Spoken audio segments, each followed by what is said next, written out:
제가 참 많은 학부모님과 아이들을 만나서 상담을 한 지 10여 년째인데요. 학부모님들이 늘 공통적으로 말씀하시는 게 있어요.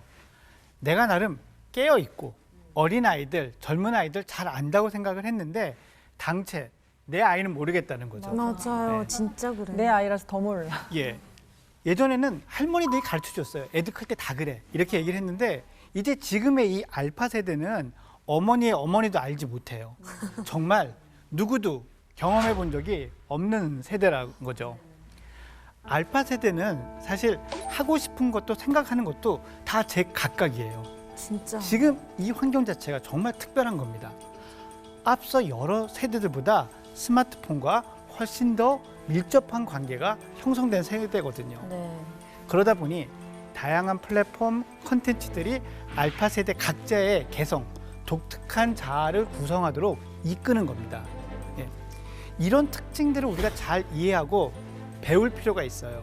오늘 이 시간에 이제 그런 특징들에 대해서 이야기를 해보려고 하는데 네. 요즘 랜선 유치원이라고 들어보셨어요? 랜선 유치원이요? 예.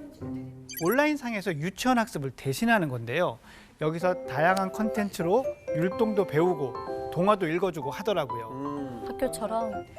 코로나로 유치원 등원을 못하게 되면서 이 알파 세대들이 랜선 유치원을 적극적으로 활용하고 있는 거죠. 근데 실제로 저희 아이들도 영상을 보여주면 책이나 이렇게 문자로 설명하는 것보다 훨씬 빨리 이해를 하더라고요. 그리고 요즘에는 뭐 컨텐츠들이나 이런 뭐 태블릿 PC의 그런 어플들이 너무 직관적으로 잘 돼 있어서 어떤 설명이 없어도 다 해내더라고요. 어떤 맞아요. 태스크를. 그래서 그런 걸 보면은 알파 세대나 이 다음 세대는 실제로 문자 습득이 그렇게 중요하지 않을 수도 있겠다 이런 생각이 들었어요. 네.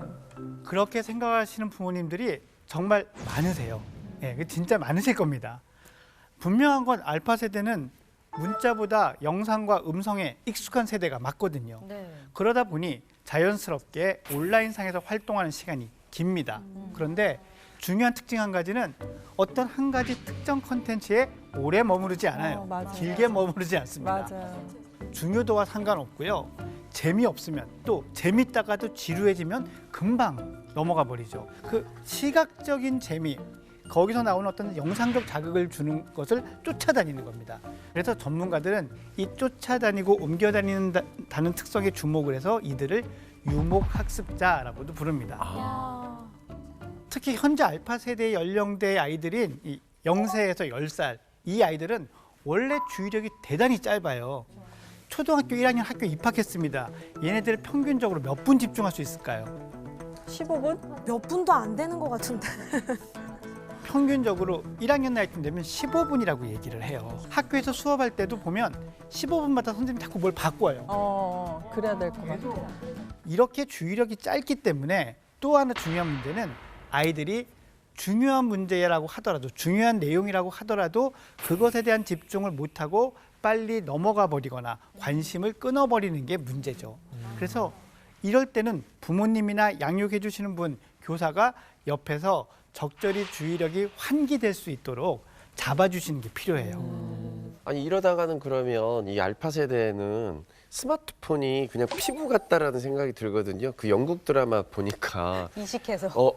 이 칩을 여기 손바닥에 놓고 전화를 이렇게 그냥 이렇게 듣는 거지. Hello? 이러면서 그러니까 미래 세대는 이게 가능할 수도 있겠다는 생각이 들어요. 없이는 못 사니까. 사실 뭐 지금 스마트폰도 저희 상상도 못했던 물건들이 나온 맞아요. 거잖아요. 그치. 참 많은 변화들이 있는 결정적인 장면들이 있는데 자, 인류 역사에 그러면 결정적인 사건 중에 하나를 뽑으라면 여러분들은 뭐를 뽑으시겠어요? 보통 혁명 세 가지 얘기하잖아요. 그러니까 예. cognitive revolution 이제 사고 방식의 혁명, 그 다음에 산업 혁명, 그리고 디지털 혁명 이렇게 세 개 많이 뽑고. 더 좀 원초적으로 옛날로 가서. 돌아가 보면 불의 발견. 맞습니다. 똑똑해. 역시 옛날 사람. 역시 우리 문어 선생님. X세대. 이 인류가 불을 발견하고 이 불을 다룰 줄 알게 되면서 이 불이 생활에서 중요한 수단이 되어 왔고 원시시대의 인류를 다른 그때까지 차이가 얼마 나지 않던 영장류로부터 많이 구별되게 해준 결정적인 장면이라고 생각을 하거든요. 맞네요. 제가 생각하기엔 지금 그 불과 같은 역할을 하고 있는 것이 바로 스마트폰이라고 생각을 합니다. 그런데 알고 보면 이 스마트폰은요, 우리 뇌가 정말 간절히 원하고 있는 걸 주고 있어요. 우리의 뇌는요, 알고 보면 인류 탄생 이후에 여러 가지 사건을 통해서 많은 변화와 발전이 이루어져 왔지만 아직까지도 변하지 않고 있는 부분이 하나 있습니다. 뭐예요? 그것은 바로 당장의 문제. 단기적인 이익만을 최고로 생각하고 추적하는 뇌의 보상 시스템이에요. 뭔가 당장 생기는 게 좋아요. 한참 기다렸다 뭔가 보상받는 거는 좀 시들하고 와닿지 않아요. 이것은 어떻게 생각하면 구석기 시대의 뇌 시스템과 똑같은 거예요. 예, 그때는 바로 가서 사냥을 하고 그 사냥한 것에 가죽과 살을 벗겨서 불로 구워 먹고 이런 즉각적인 반응이 훨씬 많았고 이런 것에 익숙해져 있는 뇌인데 그 이후로 사실 뇌가 그렇게까지 빨리 변하고 있는 건 아니거든요. 그래서 현재 우리 뇌도 여전히 즉각적인 보상을 바라는 뇌예요. 그 즉각적인 보상에 대한 이 갈급, 그 크레이빙이라고 하죠. 그걸 원하는 것이 지금까지 쭉 이어져 왔고요. 인간 내면에 있던 니즈를 어쩌면 가장 강렬하게 자극하고 있는 합법적 도구가 지금의 스마트폰이라고 할 수 있는 그러네요. 겁니다. 바로바로 검색하고. 사실 시각적, 청각적 감각에서 요즘은 가상현실, VR까지 정말 즉각적인 보상이 이 스마트폰, 이런 스마트 스크린으로 인해서 더더욱 가능하게 되고 있죠. 결국 어떻게 보면 그렇게 살아오지 않았던 어른들이 이걸 접하고도 이렇게 빠지게 되는데 알파 세대의 아이들이 이것에 빠지게 되는 건 어쩌면 당연한 결과라는 거죠. 그럴 수 있는 것 같아요. 맞아요. 이걸 한번 생각해 보죠. 가끔 아이가 스마트 스크린에 빠져서 정신을 못 차리고 있을 때 부모님들은 한 번쯤 야, 저걸 저렇게 둬도 되나 걱정하신 적 있으실 거예요. 매일. 하지만 또 한편으로 보면 또 나중에 얘가 커서 스티브 잡스나 빌 게이츠처럼 뭔가 이렇게 그런 방향으로 그 IT 생각도 쪽으로 예 그러면 정작 스티브 잡스는 어땠을까요? 궁금해요. 오, 궁금해. 그러게. 스티브 잡스가 살아생전에 아이패드를 출시한 뒤에 기자와 인터뷰를 했습니다. 그 인터뷰 끝에 마지막으로 기자가 이런 질문을 던졌대요. 아이들이 아이패드를 좋아하겠네요. 그러자 스티브 잡스는 글쎄요, 모르겠어요. 왜냐하면 저희 아이들이 한국말을 하셨나요? 그걸 사용해 본 적이 없거든요. 라고 영어로 말씀을 하셨답니다. 본인 아이들 자녀들은 사용해 본 적이 없다. 예. 어떻게 아빠가 만든 건데? 정작 스티브 잡스 자신은 스마트폰의 시작이라고 할 수 있는 디지털 기계를 탄생시키고 확산시켜 왔는데 아이에게만은 사용 시간을 엄격하게 제한했다고 합니다. 그래 맞아. 제한은 둬야 돼. 자신에게 어마어마한 부를 가져다 준, 안겨다 준 이 디지털 장치를 정작 왜 스티브 잡스 자신의 아이에게만은 제한을 시켰던 걸까요? 와 혼자서 했어. 이유가 있을 거예요. 그 폐해를 알았겠죠. 과학적인 이유가 있을 것 같아요. 이 사진은 뇌파를 측정한 사진입니다. 일반적인 평균적인 정상아동의 뇌파를 측정한 사진이죠. 저 위에는 코인 거죠, 사람 예, 머리 그렇습니다. 간단하게 설명을 좀 드리자면 이 뇌파의 사진은요. 빨간색에 가까울수록 그 영역의 뇌파의 활성도가 높다는 뜻이고요. 위. 많이 쓰는 거죠, 뇌를. 예. 색이 어두워져서 보라색에 가까울수록 그 부분의 기능이 저하된다라는 뜻이에요. 그래서 대체적으로는 초록색 또는 그 이상으로 나오는 게 제일 좋죠. 지금 보시는 것처럼 전반적으로 초록색인 영역이 많으면서 좌우뇌를 균등하게 쓰고 있고 이 뒷머리를 후두엽 많이 쓰고. 부분을 좀 많이 쓰고 있는 이런 게 정상적인 일반 아동의 뇌파다라고 할 수 있는데요. 그렇다면 스마트폰에 중독이 된 아이의 뇌의 모습은 어떨까요? 달라요? 다른데 너무 다른 것 같아. 보시죠. 못 보겠어. 예. 앞에가 보라색이면 저거 안 쓰는 건데? 너무 안 쓰는 건데요? 대박. 일반적으로 전체적으로 색깔이 고르지 못하죠. 네. 예. 특히 이 위쪽이 전두엽인데 이 여러분이 보시는 화면에서 전두엽. 전두엽과 오른쪽 측두엽의 앞쪽 요 기능이 떨어졌다는 거를 우리가 금방 알 수가 있죠. 예. 그러네요. 좌뇌의 후두엽 기능만 지금 활발한 상태다라는 걸 알 수 있어요. 이게 뭘 담당하는 예. 부분인데요? 우리 뇌의 후두엽은요. 시각적인 자극을 받아들이고 처리하는 일을 하는 곳이에요.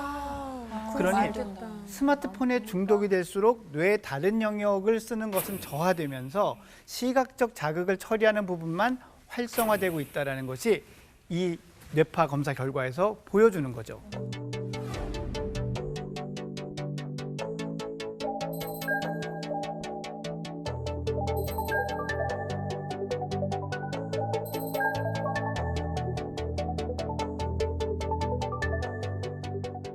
이렇게 보면 스마트폰을 포함한 스마트 스크린이라는 것들은 이렇게 뇌의 전체 영역을 자극하는 게 아니라 일부 영역, 주로 시각과 관련된 뇌 뒤쪽 영역만 자꾸 자극해서 결국 뇌의 전반적인 불균형, 좌우뇌 불균형 이런 것들을 만드는 거죠.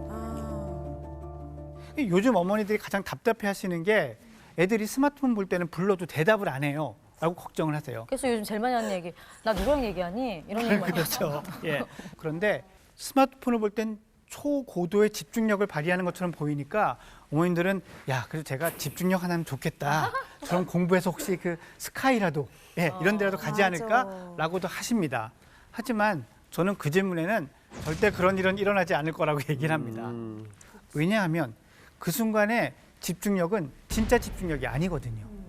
맞아. 그 순간의 뇌의 상태는 차라리 정지돼 있는 상태다라고 이야기를 하는 것이 더 맞습니다. 맞아. 그 집중해 있을 때 보면은 이렇게 집중하는 이런 부리부리한 눈이 아니라 진짜 이렇게 맞아. 눈동자가 비어 약간 있어. 입도 약간 예. 이러고 있는. 한 가지 더 해야 돼요. 뭐냐면 우리가 창의력이 높아지는 순간이 이렇게 멍한 순간에 많이 찾아오거든요. 이게 공상하거나 생각하거나. 근데 스마트폰을 보면서 멍해지는 때는 그 상상이나 공상도 없어요. 그냥 여기서 그냥 멍인 거네. 내보내는 자극에 내 모든 주의를 빼앗기고 우리 뇌는 그때 잠시 멈춰 있는 거예요.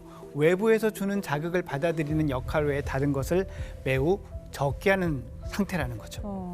저도 옛날에 그런 얘기 들었어요. 스마트폰 한 번, 그러니까 다른 일 하다가 집중하다가 스마트폰 한 번 보면 집중력이 20분 동안 흐트러져 있대요. 예. 한 번 잠깐 봤는데 네. 20분 동안 집중력이 잘 안 된대요. 그래요? 그 시간 동안에 그 흐트러진 시간 동안에 지능 검사를 하면은 스마트폰을 보지 않은 상태에서 할 때보다 한 15점 정도가 떨어진다는 연구도 있어요. 15점 정도면 우리 뇌의 지능의 10%가 넘거든요. 예, 그러니까 정말 많은 손실이 있는 거죠. 특히 이 뇌가 신경망을 형성하고 성장해야 되는 시기에 있는 지금의 알파 세대의 뇌는요, 사용하는 신경망들을 이제 막 만들어 나가는 시기지만 반대로 사용하지 않는 신경망을 가지치기를 하는 시기이기도 합니다. 끔찍해. 안 쓰는 거는 그냥 버리는 거예요? 예, 가지치기래. 사용하지 않으니까 필요가 없다는 거죠. 너무 충격적이에요. 그러니까 충격적이에요. 뇌를 그리고 우리가- 아이들 걱정이 아니라 정말 점점 제 자신도 맞아, 기억이 안 나고 막 생각이 안 나. 가지치기지 줄기를 자르는 건 아니에요. 예. 다시 가지를 자라게 할 수 있어요? 아니요, 그렇지는 않아요. 예. 되돌릴 수가 없어요. 그렇죠. 한번 가지치기 한 거가 다시 되돌아오는 거가 이론적으로는 가능하지만 여러분들이 기대하는 것만큼 충분히 되진 않아요. 특히 그 특정 연령을 지나서 버리면 더 안 되죠.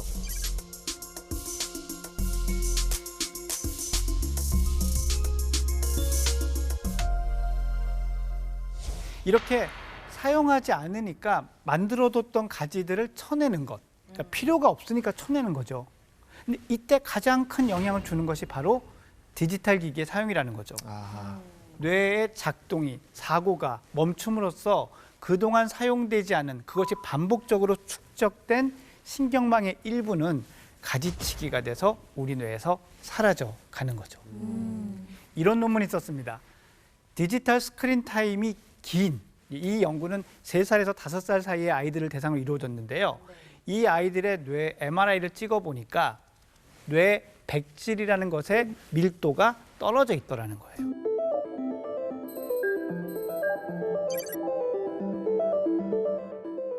뇌 백질이라는 게 뭐냐면요. 뇌 신경세포와 신경세포가 신호를 전달하는데 이걸 쭉 타고 가면 오래 걸리니까 요 백질이라는 게 쌓여 있으면은 점프를 해요. 워프하듯이 건너 뛰어가요. 그러니 훨씬 더 빨리 신호가 전달이 되는 거죠. 그래서 이게 발달해야 그 신경회로가 그 신경세포가 제대로 강해지고 오래 기능하는 세포가 되는 거거든요. 그러니 이것이 덜 발달하면은 뇌 인지 기능이 당연히 떨어지겠죠. 예. 특히 그 연구에서는 언어 발달에 지장을 초래하는 게 많더라라고 이야기를 하는 거예요. 언어 발달. 예. 우리가 영장류와의 가장 큰 차이가 뭘까요? 말을 할 수 있다. 언어를 사용하는 거잖아요. 근데 이 영장류가 언어를 사용하는 게 원활하지 않고요.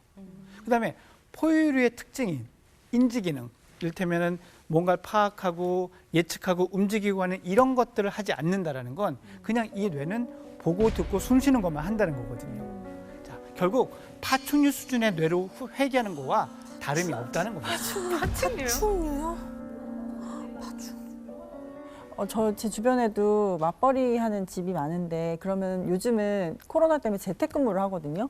그럼 재택근무를 하면 더 문제가 뭘 일을 하게 놔두지를 않으니까 엄마가 진짜 최후의 방법으로 쓰는 게 뭐 TV를 틀어줘 보고 책을 줘보고 다 해도 최후의 방법은 그냥 그 태블릿 PC를 그렇게 주는 타협을 거예요. 하게 돼요. 진짜. 아이가 이렇게 좋다는데 어떻게 말리겠어요? 라고 하시기도 합니다. 그런데 그렇게 스마트폰을 많이 쓰는 아이가 정말 행복한 아이인지 한번 보시죠.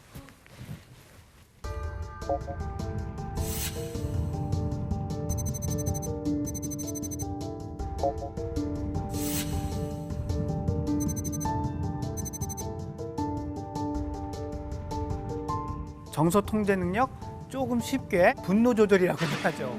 이런 감정 컨트롤이 어렵다라는 것을 의미한다고 할 수 있습니다. 그리고 이런 부정적인 정서를 그대로 여과 없이 표출하는 데 있어서도 스마트 기기를 사용하는 어린아이들이 더 많이 하는 걸로 나타났어요. 예.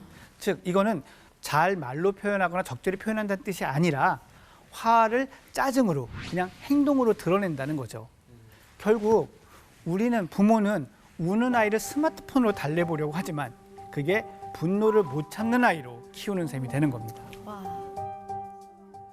많은 연구자들이 스마트폰이 주는 영향에 대해서 특히 어린아이들에 미치는 영향에 대해서 많은 연구를 하고 있는데요. 전문가들이 동의하고 있는 하나는요. WHO의 권고사항이 있는데 1세 이하의 아이에게는 절대 스마트 기기를 가까이 하지 않도록 하라고 권유하고 있습니다. 1세. 그리고 가능하면 만 2살이 되기 전까지는 스마트 기기를 주지 말라고 하는 겁니다. 자, 이 표도 한번 보시죠. OECD에서 3년마다 전 세계 학생들을 대상으로 학습 능력을 평가했습니다. 그 중에 하나가 읽기 능력입니다.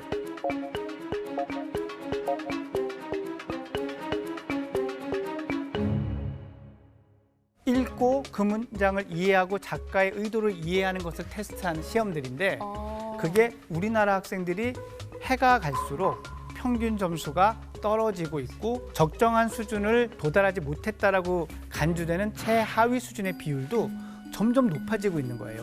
2009년과 2018년을 비교하면 거의 3배가 높아져 있는 거죠. 저렇게 되면 수능 볼 때 언어 영역이나 이런 지문 많은 거 읽을 때 엄청 오래 걸릴 텐데. 맞습니다. 오래 걸리고 읽어도 머리에 잘 안 들어오고 예.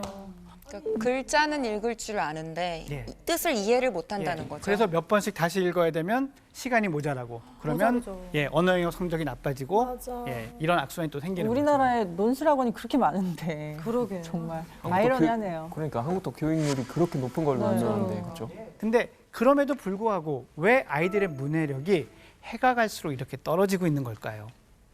이 문제의 원인을 전문가들은 디지털 기기와 접하는 시간이 증가했기 때문이라고 봅니다. 예, 전 세계 여러 연구로 이런 것을 입증하는 데이터들이 속속 보고되고 있어요. 예. 자, 이 문제는 이 문해력이요. 우리가 어른이 돼서도 얻을 수 있는 게 아니라 성장기에 이 청소년기, 이 초등학교 학생들 나이 요때 형성해 놓지 않으면 성인이 된다고 늘질 않는 거거든요.